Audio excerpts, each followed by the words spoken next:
డబ్బు, అనారోగ్యం, ఉద్యోగం, వ్యాపారం, అప్పులతో బాధపడుతున్నారా? మీకోసమే launch your future programme.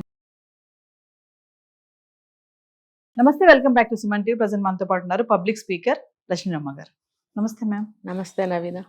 Madam, మరి బంగారం వెండి మీరు చూస్తున్నారో లేదో కానీ వెళ్ళిపోతుంది. నిన్నటికి నిన్న 1,40,000కి వెళ్ళింది. మళ్ళీ ఈరోజు కొంచెం తగ్గినట్టుంది, అంటే స్వల్పంగా తగ్గుతుంది, పెరుగుతుంది.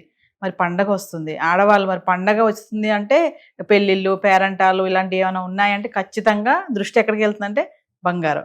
ఏదైనా చిన్న కొంచెమైనా 1 గ్రామైనా కొనుక్కోవాలి అనుకుంటారు కదా. మరి గోల్డ్ రేట్ ఇలా పెరిగిపోతూ ఉంటే మరి మన మైండ్ సెట్ ఎలా ఉంటుంది అంటారు? చాలా పెరిగింది. గ్రామ్ వచ్చేసి 13,500 ఎంత పెరిగిపోయింది ఇప్పుడు. అంటే 1,35,000 ప్లస్ ఉంది. 24 క్యారెట్స్. 24 క్యారెట్స్. అలాగే సిల్వర్ తీసుకుంటే 2,50,000 అంటే 2,50,000.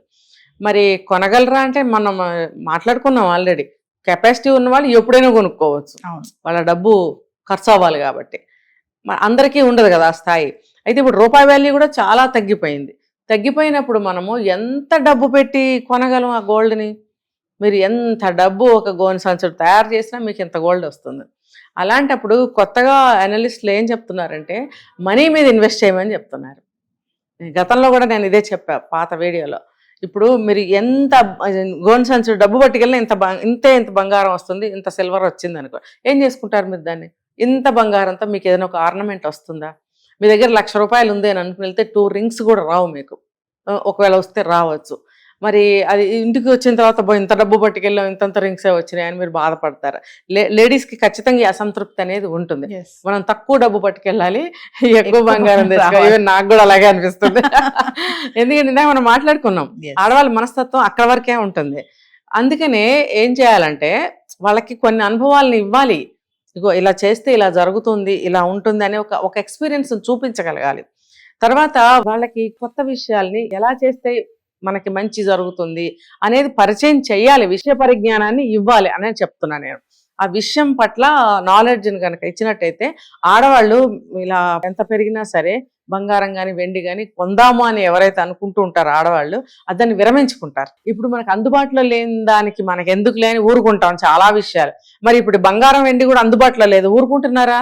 మీరు చెప్పారు కొంచెమైనా సరే కొనుక్కోవాలని వెళ్తారు, పండగ వస్తుంది, వస్తుంది వస్తుంది అంటే ఆ మనస్తత్వం అనేది మారాలి అసలు. ఫస్ట్ ఆఫ్ ఆల్ ఈ డబ్బుకి ఏం చేస్తే మనం లాభపడతామని ఎప్పటికప్పుడు ఆలోచించగలగాలి.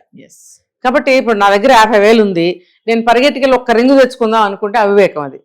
ఆ 50,000 నువ్వు దేని మీద ఇన్వెస్ట్ చేసావంటే నీకు లాభాలు వచ్చే ఛాన్సెస్ ఉన్నాయి. ఎందుకంటే డబ్బులు బంగారమే కదా కొనుక్కుంటున్నాం, 50,000 పెట్టి, అది ఎప్పటికైనా అవసరం అవుతుంది. అవును, కానీ మనం చెప్పుకున్నాం అది పెరిగిన శాతం ఎక్కువ, తగ్గిన శాతం తక్కువ అని ముందే చెప్పుకున్నాం మనం. అలాంటప్పుడు మీరు ఎంత డబ్బు తీసుకెళ్ళి ఎంత బంగారం అని తెస్తారు? ఒక అమ్మాయి పెళ్ళి వచ్చింది, మీరు 4 తులాలు కొనాలంటే కూడా మీరు కొనలేరు. దీనికి కూడా నేను చెప్పా, మీ దగ్గర ఏదైనా బంగారం ఉంటే అది పెట్టుకోండి, కొత్త బంగారం కొనకండి. ఆ విడతగా ఆ డబ్బుని వాళ్ళ పేరు మీద ఏదన్నా విధంగా ఇన్వెస్ట్మెంట్ చేసి ఆ బాండ్స్ అనేవి ఇవ్వండి అని నేను చెప్తున్నా. ఫిక్స్డ్ డిపాజిట్లు కూడా ఇప్పుడు ప్రస్తుతం అంత ఎక్కువ ఇదిగా లేదు వడ్డీ రేట్లు. కాబట్టి ఏదైనా ఫండ్స్లో మీరు ఇన్వెస్ట్ చేసుకోవచ్చు. మనీని ఆ రకంగా చేసుకుంటే మనీ పెరుగుతూ ఉంటుంది. నెక్స్ట్ కమింగ్ డేస్ మనీకి చాలా వాల్యూ రాబోతుంది. కాబట్టి ఆ మనీ ఇన్వెస్ట్ చేసుకుంటే మనకి మనీ పెరిగి కూర్చుంటుంది అక్కడ. మనం 1,00,000 రూపాయలు పెట్టాం అనుకోండి, మర్చిపోయాం అనుకోండి, ఒక 4-5 లక్షలు అయి కూర్చుంటుంది. అదే కానీ మీరు ఇప్పుడు 1,00,000 రూపాయలు పట్టుకెళ్తే ఎంతే కదా బంగారం వస్తుంది. దాన్ని ఏం చేస్తారు? ఎక్కువగా మెళ్ళ వేసుకోవాలని చూస్తాం మన ఆడవాళ్ళు. అది మెళ్ళ ఉండదు, చేతికి ఉంటుంది. ఏంటి లాభం ఏంటి? మీరు మెళ్ళది కొందామని వెళ్తే చేతికి వస్తుంది, మీకు అది ఆనందము లేదు, లాభము లేదు. అలాంటప్పుడు మనీ మీద ఇన్వెస్ట్ చేయగలగాలి ఆడవాళ్ళకి. ఇప్పుడు అదే నేను ఇందాక చెప్పింది అదే, ఆడవాళ్ళు మనీని సమర్థవంతంగా ఆర్థిక లావాదేవీలు చేయగలరు. ఇక్కడ ఉపయోగించాలి ఆ మైండ్ని. అదే మనం ఎంత అవివేకంగా ప్రవర్తిస్తున్నాం. కొంచెం ఇంత డబ్బు తీసుకెళ్ళి మనం కొంచెం వెండి బంగారం తెచ్చుకుంటున్నాం కదా, అలా కాదు, దీన్ని ఇన్వెస్ట్మెంట్ చేద్దాము. డబ్బుని ఇన్వెస్ట్మెంట్ చేస్తే మనకి ఎక్కువ డబ్బు అయి వస్తుంది. మీరు అన్నారు బాగా తగ్గింది అనుకోండి బంగారం, అంతగా కావాలంటే అప్పుడే వెళ్ళి కొనుక్కోవచ్చు. అంత ఎమర్జెన్సీ అయితే, లేదు ఆ వస్తువు మీద అంత మమకారం ఉంటే అప్పుడే కొనుక్కోవచ్చు. ఈ లోపల ఈ డబ్బు పెరుగుతుంది కదా. ఈ ఆలోచనలు చేయండి అని నేను ఆడవాళ్ళకి చెప్తున్నాను. పరిగెట్టుకెళ్ళి నగలకి చీరలకి పోయడం ఎందుకు? ఆ స్థాయి, ఆ స్తోమత అందరికీ ఉండదు. ఆ లేని వాళ్ళు కూడా, ఆ స్తోమత స్థాయి లేని వాళ్ళు కూడా డబ్బును దాచి ఇంత డబ్బు పట్టుకెళ్ళి ఇంత తెచ్చుకోవడం అవసరమా? ఇలా చేయండి, మీ ఆలోచనలు మార్చుకోండి. ఆలోచనలు మార్చుకొని ముందుకెళ్ళండి అని నేను చెప్తున్నాను. మరి చూసుకుంటే వెండి సంగతి మేడం, వెండి మరి 2,50,000 ఉంది కదా, చాలా మంది అంటున్నారు ఇప్పుడు ఇంకా ముందు ముందు బంగారం కంటే వెండికి ఎక్కువ వాల్యూ ఉంటుందని చెప్పేసి. మరి నిజంగా మన వాళ్ళు ఆడవాళ్ళు మరి వెండికి ఇంపార్టెన్స్ ఇస్తారంటారా? లేదు ఏదైనా వెండే, బంగారం అని చెప్పేసి బంగారం వైపే వెళ్తారా? అంటే వెండి ఇంతంత కొనుక్కుని ఇంట్లో ఎక్కడ పెట్టుకుంటారు? దేనికి? ఇప్పుడు వెండి కంచాలు, వెండి పళ్ళాలు కొనుక్కుంటారు.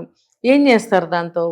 భోజనం చేస్తారు. రోజు భోజనం చేసి రోజు కడిగి పెట్టుకోవాలంటే తలకాయ నొప్పి. మీరు కంచాలు అనగానే నాకు ఒకటి గుర్తొచ్చింది మేడం. రీసెంట్ గానో ఇలాగే వెండి గురించి మాట్లాడుకుంటుంటే ఒక ఆయన అన్నారు అనమాట ఇట్లానే, ఒక అబ్బాయి ఏమన్నాడంటే, వెండి ప్లేట్స్ కొనుక్కొని రోజు వెండి ప్లేట్లో తినాలి, రేటు బాగా పెరిగింది, క్లాస్గా లగ్జరీగా ఉంటుంది అని చెప్పేసి అన్నారు. అది ఊహలు చాలా అందంగా ఉంటాయి, ఊహల్లోనే బతికేస్తారు చాలా మంది.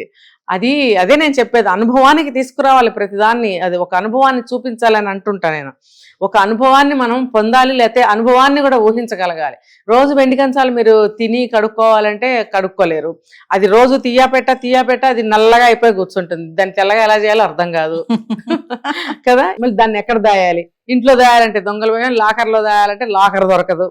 ఒకవేళ లాకర్ దొరికినా ప్రస్తుతం రోజుల్లో బ్యాంకులో కూడా దొంగలు పడుతున్నారు. ఈ ప్రెషర్ అన్నమాట వెండి.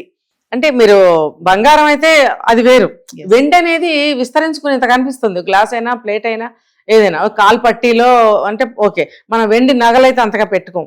కాబట్టి వెండితో ఏం చేసినా వస్తు రూపంలో పెద్దగా కనిపిస్తాయి. దేవుడికి ఉపయోగించే ఆ సామాగ్రి అయినా, గ్లాసులైనా, ప్లేట్లైనా, గిన్నెలైనా ఏదైనా ఇంతంత కనిపిస్తాయి. అవన్నీ వాటిని మీరు మెయింటైన్ చేయగలరా? అసలు తర్వాత తెచ్చింట్లో పెట్టుకున్నంత వరకు దాని ఆనందం, తర్వాత మీరు దాన్ని మెయింటైన్ చేయలేరు. అంటే మెయింటైన్ చేయడం కోసం కానీ ఇన్వెస్ట్మెంట్ కోసం అన్నా కూడా ఎక్కడ దాస్తారు మీరు అంత వెండిని? వెండి మీద అంత అంటే మామూలుగా ఇళ్లలో మనం మాట్లాడుకోవాలంటే వెండి మీద అంత ఇన్వెస్ట్ చేయాల్సిన అవసరం లేదు. కానీ బ్యాంకులో మీరు సిల్వర్ మీద ఇన్వెస్ట్మెంట్ చేయాలి అంటే చేసుకోండి. అదే నేను చెప్తుంది. ఇంకొక విధంగా మీరు ఆలోచించండి, ముందుకు వెళ్ళండి అని చెప్తున్నా. ఆలోచనలు ఇక్కడే ఆపద్దు. వెండి కొందాం, బంగారం కొందాం, ఇంట్లో దాచేసుకుందాం, ఈ మైండ్ సెట్లో నుంచి బయటకు రావాలి. సరే, నువ్వు కొన్నావు, వెండి కొన్నావు, బంగారం కొన్నావు, ఎలా కొని ఎలా ఇన్వెస్ట్మెంట్ చేయాలనేది తెలుసుకోండి. ఆడవాళ్ళకి ఆ విషయాలను పరిచయం చేయడానికి ప్రయత్నించండి. కొంతమంది చేస్తున్నారు, అందరూ తెలుసుకోవడానికి ముందుకు రావట్లేదు.